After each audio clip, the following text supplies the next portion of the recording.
Blood and Briar, Chapter 9. Home. Lynn and Beth Lesson adopted Derek when he was old enough to be on his own. He resisted being adopted, playing ward of the state as a finger thrown at the world which sought to make him into something he didn't want to be. Perhaps it was revenge, to be a failure as a rebuttal to the wrongs committed against his non-existent childhood. Whatever that thing he was to be, Derek didn't or couldn't say. He was against it, no matter what. Rather than the unknown assailants, it was the world that crept into the house and killed his mother and father, and the same world that sought to nurture something out of him. Maybe the world saw greatness in him and sought to crush it only after germinating it. Or maybe bring it forward in spite of his poverty of youth. Suffering has a purifying effect on the soul. A preacher once told him this. Derek demanded that he was an atheist from that day forward.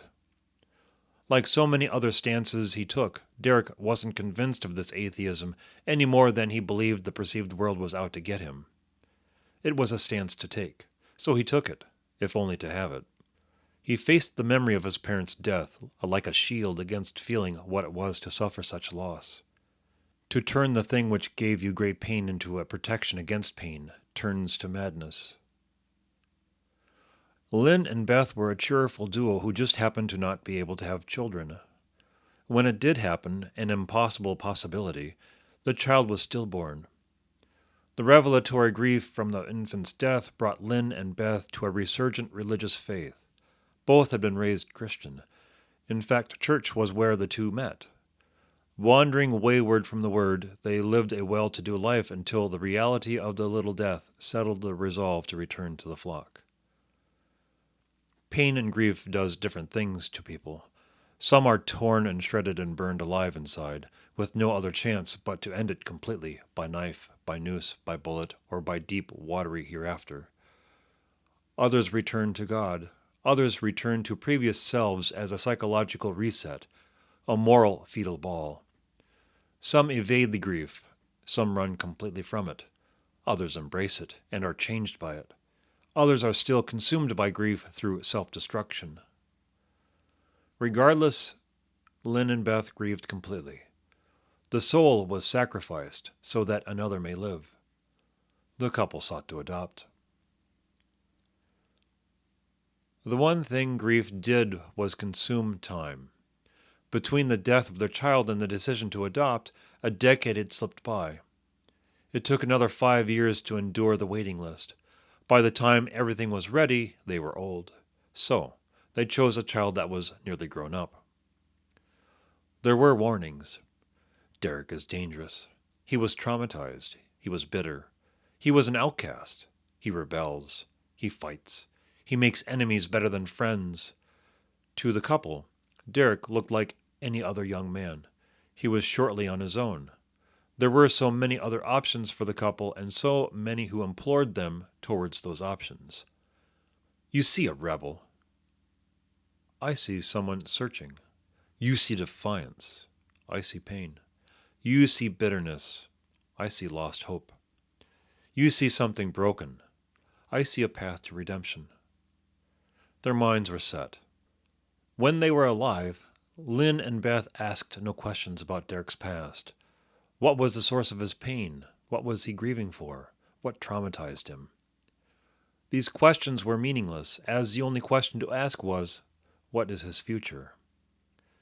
There was just a young man who had never had a home. It was a wonderful home.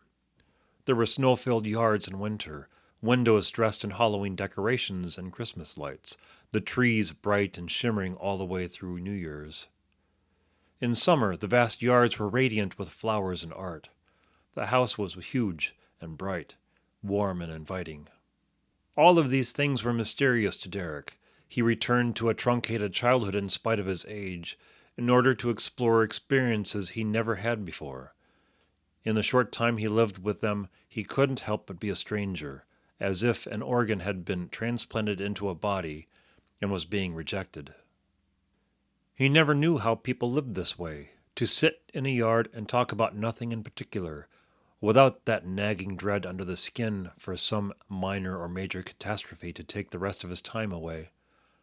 Poverty and pain was a prison Derek lived in for as long as he could remember. To know any sort of bliss was near enough to a sordid lie, a joke or prank pulled on him.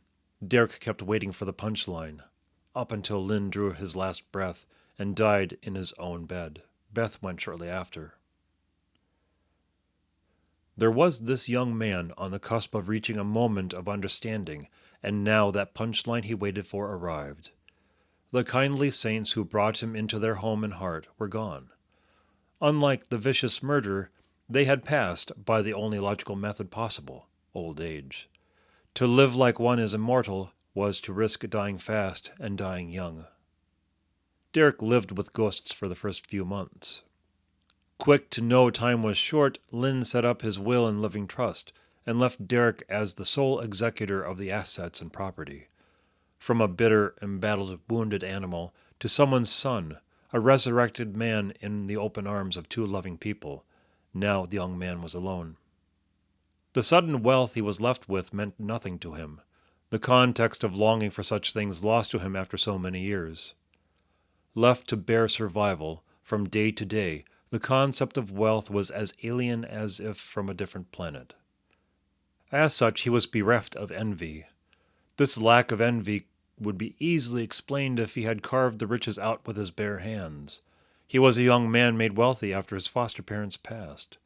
The only thing he was envious of was the release from the ghosts of the past.